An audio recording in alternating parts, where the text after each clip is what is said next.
Good morning and welcome to your Vasopressor bootcamp series. Today we are talking about Milrinone. So Milrinone is another one of those vasopressors that's actually not a vasopressor. It's more of an inotrope or an inodilator. So let's get into it. How does Milrinone work?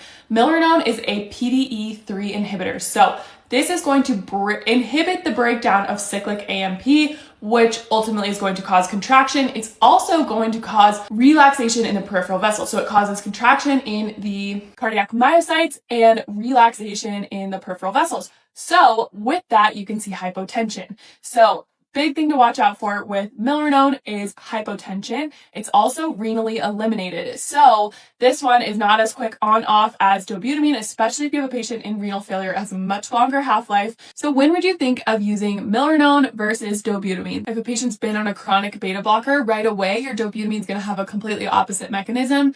Hopefully they're not still on that beta blocker if they're in decompensated heart failure, but something to look out for when the patient initially comes in. Second is going to be in elevated RV failure or elevated pulmonary pressure, so think PE. So it relaxes that peripheral vasculature, which decreases pulmonary pressures.